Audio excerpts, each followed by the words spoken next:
할렐루야. 우리 옆에 분들 다시 한번 믿음으로 선포합시다. 십자가가 능력입니다. 믿으십니까? 이런 간증을 들은 적이 있어요. 한 형제가 있었는데 이 형제가 수련회에서 은혜를 너무 많이 받고 싶은 거예요. 근데 이 수련회를 앞두고 기도해야겠다 해서 기도를 시작을 했는데 그의 기도 제목은 하나밖에 없었어요. 어떤 기도 제목이었냐면, 주님, 제가 다시 한번 주님을 깊이 만나고 싶습니다. 날마다 이 제목 가지고 기도를 한 거죠. 근데 드디어 대망의 수련회가 시작이 됐어요. 근데 하루가 지나고 이틀이 지나고 이제 수련회는 거의 끝을 향해 달려가고 있는데 도무지 하나님 만나주질 않는 거예요. 그래서 안 되겠다 싶어서 남들 밥 먹을 때 밥 안 먹고 금식까지 하면서 간절히 기도한 거죠. 하나님, 저 진짜 하나님 만나야만 합니다. 저를 좀 불쌍히 여겨주셔서 제발 이번 수련회 때 저를 좀 만나 주십시오. 여러분 어떻게 됐을까요? 만나 주셨는데, 근데 뜻밖의 질문으로 만나 주시더라는 거예요. 어떤 질문을 하셨느냐? 나 만나서 뭐 하려고? 우리 주님께서 이 청년에게 나 만나서 뭐 하려고 이렇게 물었다는 거죠. 여러분, 오늘 이 새벽에 하나님 만나기를 원하십니까? 십자가의 주님, 부활의 주님을 만나기를 간절히 원하세요? 그런 여러분들에게 주님이 오늘 물으실 거예요. 뭐라고 물으실까요? 나 만나서 뭐 하려고? 여러분, 왜 하나님 만나기를 원하시는 겁니까? 여러분들은 왜 오늘 십자가의 주님, 부활의 주님과의 만남이 필요한 것입니까? 이번 주 우리는 그 이유를 찾기 위해서 이 갈보리 기도 행진에 참여하는 것이고, 그 이유를 찾기 위해서 릴레이 우리 기도 골방을 하고 있는 줄 믿으시기를 축복합니다. 우리가 새벽마다 우리 영혼을 깨워서 주님 앞에 엎드리면 온 성도들이 작정한 시간에 주의 전에 나와서 전심으로 주님을 찾으면 왜 주님을 만나야 되는지, 왜 십자가의 주님, 부활의 주님을 우리가 만나야 되는지 그 이유를 반드시 찾게 될 줄 믿습니다.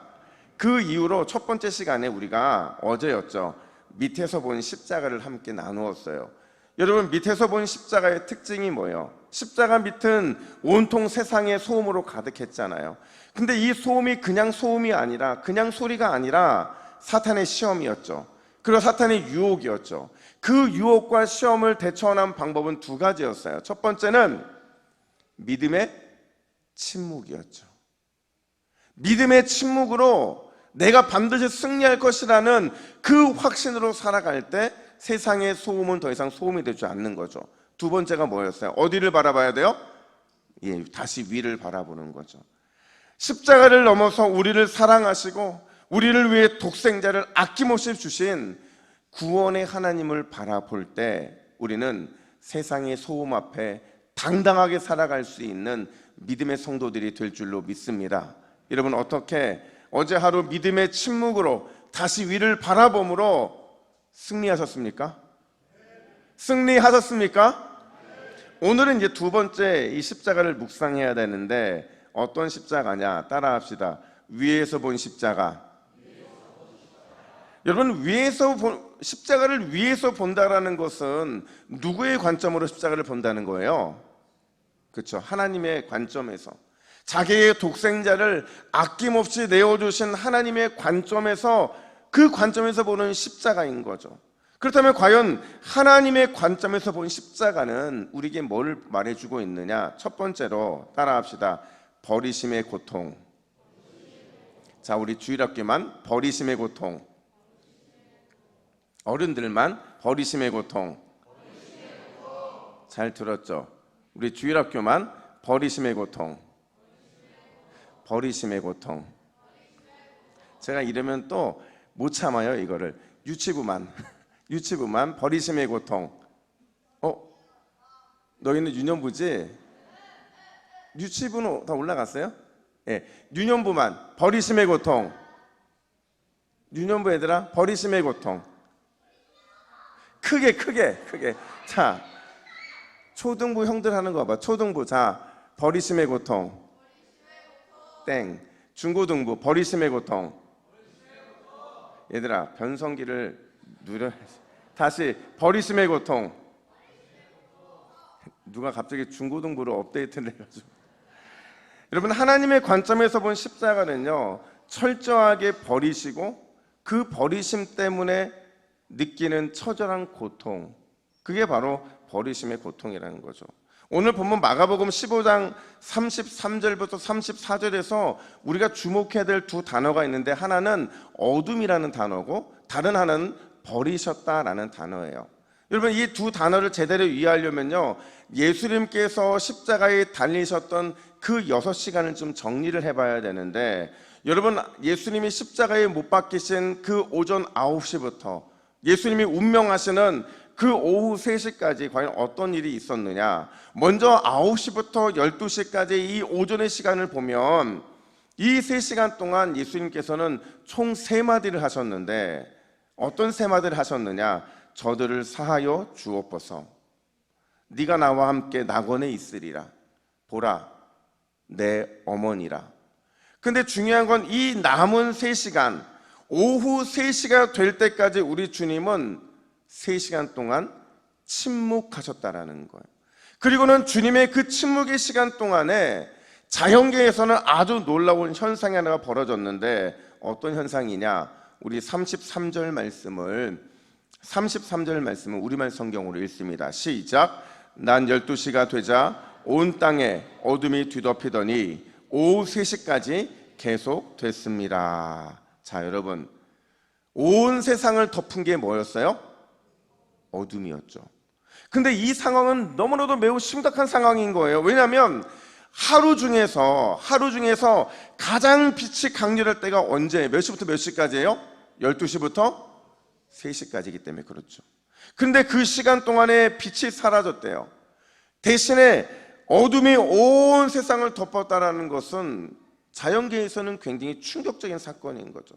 근데 우리가 주목해야 되는 건 따로 있어요. 바로 그때에 침묵을 깨고 어둠 가운데 드디어 3시간 만에 예수님이 말씀을 하셨다는 거예요. 그 말씀이 뭐냐. 34절에 보니까 엘리 엘리 라마 사박다니, 나의 하나님 어찌하여 나를 버리시는 겁니까? 바로 이 주님의 외침이 3시간 만에 침묵을 깼다라는 거죠. 여러분, 왜 온 세상이 이 3시간 동안 어둠 가득했을까요? 왜 예수님께서는 침묵을 깨고 하나님을 향하여 왜 나를 버리시냐라는 이 항변을 하고 계시는 거냐? 바로 버리심과 또 버림받음에 대한 고통 때문이라는 거죠. 하나님의 입장에서는 이 어둠이 독생자를 십자가에 버리는 고통이 얼마나 심각하고 고통스러운지를 고스란히 보여주는 거죠. 뿐만 아니라 독생자의 입장에서는 엘리 엘리 라마 사박다니, 이 외침을 통해서 하나님의 뜻에 순종하는 그 대속의 십자가를 질 수밖에 없는 고통의 절규, 그 고통의 절규를 보여주고 있는 거라는 거예요. 그렇다면 아주 중요한 질문, 여러분, 왜 하나님은 독생자를 버릴 수밖에 없습니까? 왜 십자가에서 자기의 독생자를 아낌없이 버리고 계신 거냐 하는 거죠. 반대로 왜 예수님은 엄청난 고통의 절규 속에서도 감당할 수 없는 고통의 절규가 나에게 임함에도 불구하고 끝까지 십자가의 죽음을 감당할 수밖에 없느냐? 누구 때문에요? 그렇죠. 우리가 아니고 나 때문인 거죠. 나 때문에. 도저히 해결할 수 없는, 도저히 감당할 수 없는 나의 죄 때문에 하나님은 독생자를 버리신 것이고, 예수님은 왜 나를 버리시냐고 절규하면서까지도 끝까지 십자가를 감당하실 수밖에 없었던 거죠. 한 아버지가 아들을 데리고 제사를 드리러 갑니다. 아들은 지켜보고 있고 아버지는 가져온 제물을 잡고 피를 뽑고 가죽을 벗기고 각을 뜨고 머리와 기름을 분리하고 또 내장과 정강이를 물로 씻고 그리고는 불살라 제사를 드리는데, 그걸 보고 있던 아들이 아버지에게 묻는 거예요. 아버지, 꼭 이렇게까지 해야 되는 겁니까? 이거 너무 끔찍하잖아요. 너무 끔찍하잖아요. 그런 질문을 하는 아들을 바라보면서 아버지가 이렇게 대답을 합니다. 아들아, 원래 죄 때문에 너와 내가 이렇게 돼야 되는 거야. 너의 죄 때문에, 나의 죄 때문에 이 재물 대신 우리가 이렇게 돼야 되는 거야. 여러분, 이 끔찍한 제사를 하나님께서는 실제로 사람에게 행하셨죠. 누구에게요? 자기의 아들, 독생자 예수에게. 놀라운 건 그만큼 하나님은 우리의 처절한 버림을 통해, 그분의 처절한 버림을 통해서 우리를 구원하셨다라는 거죠. 죄의 끔찍함을 예수님께 전가함을 통해 여러분, 저와 여러분들이 다시 살게 된 줄 믿으시기를 축복합니다. 여러분, 오늘 하루 내가 얼마나 끔찍한 죽임을 당해야 마땅한 사람인지를 잊지 않았으면 좋겠어요.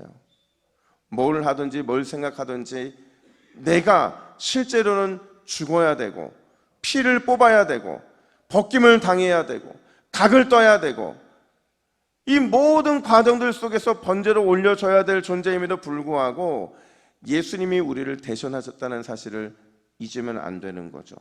그리고 이 하나님의 내어주심의 고통과 그 내어주심의 처절한 그 마음의 표현들이 저와 여러분들을 사랑하기 때문에, 끝까지 사랑하기 때문인 줄을 우리는 믿어야 할 줄로 믿습니다.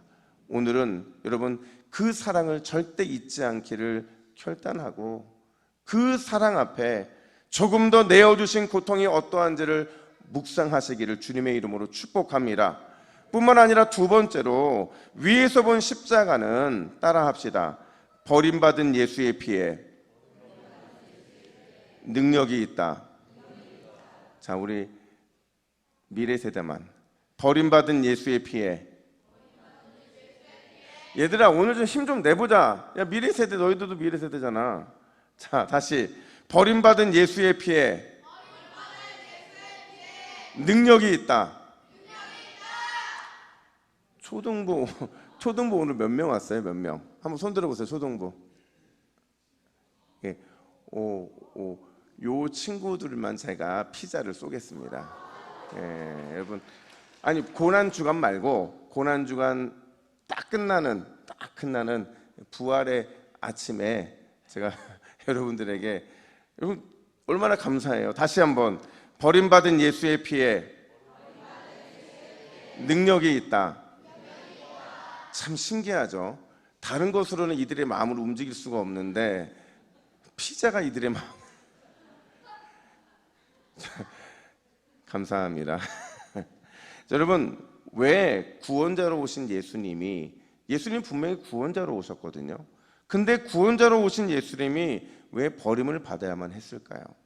도대체 무엇 때문에 버림받은 자가 되어야만 했느냐? 그 이유는 하나밖에 없다는 거예요. 나에게, 우리에게 버림받은 구원자가 있다는 것을, 자기를 버림으로 결국에는 우리의 구원을 완성시키셨다라는 것을 알려주시고자 그분께서는 버림받은 자가 될 수밖에 없었다라는 거예요. 여러분, 그거 아세요? 예수님과 우리는요, 사실은 남남입니다. 왜 남남이냐? 예수님의 피에는 인간의 피가 단 한 방울도 없어요. 그분이 인간이 아니라는 것이 아니라 우리가 가진 이 피가 그분과는 다른 거라는 거예요. 왜냐하면 여러분, 사도신경은 우리가 고백할 때 이는 뭐로 잉태하사?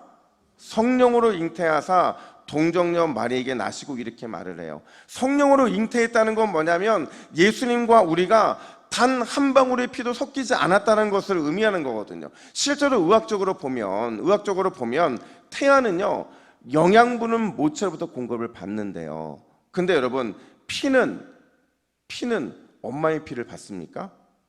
아니에요. 엄마의 피를 받는다면 태아의 모든 피는 혈액형이 엄마랑 같아야 돼요. 다르잖아요. 그러니까 피는 모두 태아 자신의 것에서 생성이 된다라는 거죠. 그럼에도 피가 단 한 방울 섞이지 않았음에도 불구하고 예수님께서 전혀 상관이 없는 우리를 위해서 십자가를 지신 이유가 뭐냐? 메시지를 주시기 위함인 거죠. 메신저가 되시기 위함이라는 거예요. 어떤 메신저, 어떤 메시지를 전하고자 하시느냐? 버림받은 예수의 피에, 비록 우리를 향한 버림받은 예수의 피지만 그 피에 능력이 있다라는 거죠. 그 피를 믿는 자, 반드시 그 피를 붙잡는 자가 구원받을 수 있다라는 메시지를 전달하기 위함이었다라는 거예요. 그래서 베드로전서 1장 18절 19절은 이렇게 표현합니다. 우리 화면 보시고 같이 함께 읽습니다. 시작. 너희가 알거니와 너희 조상이 물려준 헛된 행실에서 대속함을 받은 것은 은이나 금같이 없어질 것으로 된 것이 아니요 오직 흠없고 점없는 어린 양 같은 그리스도의 보배로운 피로 된 것이니라. 아멘. 사랑하는 여러분, 주님과 우리는 남남이지만, 주님과 우리는 아무런 피도 섞이지 않았지만 그리스도의 보배로운 피가 버려짐을 통해 저와 여러분들을 살린 줄을 믿으시기를 축복합니다. 철저하게 십자가에서 버림받으셨지만 그럼에도 그분의 피는 우리를 살게 하는 능력이 되는 줄로 믿습니다. 여러분, 그 피를 붙잡는 자 반드시 살게 될 줄 믿으시기를 축원합니다. 그 피를 의지하는 자 놀라운 구주와 그분의 역사를 경험하게 될 줄로 믿습니다. 여러분, 제가 어제 강단에서 기도를 하다가 하나님께 물어봤어요. 하나님, 우리 성도님들 24시간 릴레이 기도하면서 하나님의 은혜를 갈망하는데 하나님 어떤 은혜 주시겠어요? 근데 하나님이 저에게 주시는 딱 응답이 있었는데 그게 뭐였냐면 내가 부르짖는 자들의 입술을 보고 있다는 거였어요. 그 마음을 안다는 거였어요. 그 눈물을 닦아주시겠다는 거였어요. 저한테는 이거 너무 큰 은혜고 응답이더라고요. 여러분, 우리가 그 피를 붙잡고 기도하면 반드시 하나님이 여러분들의 입술을 주목하실 것이고 여러분의 마음을 만져주실 것이고 여러분들의 눈물을 닦아주실 줄로 믿습니다. 우리 그 믿음을 가지고 다시 십자가 밑으로 나아가시기를 주님의 이름으로 축복합니다. 자, 말씀을 정리합니다. 여러분, 우리가 오늘 위에서 본 십자가를 통해 기억해야 되는 것은 두 가지예요. 하나님의 버리심, 예수님의 버림당함은 누구를 살리기 위한 사랑입니까? 나를 살리기 위한 사랑이었어요. 버림받은 예수님의 피는 비록 버림받은 우리와 아무 상관도 없는 피와 같지만 그 피는 반드시 구원의 능력이요 다시 우리를 살리는 능력으로 나타나게 될 줄로 믿습니다. 오늘도 그 놀라운 구원의 피, 은혜의 피, 예수의 피를 경험하기를 갈망하시기를 예수님의 이름으로 축복합니다.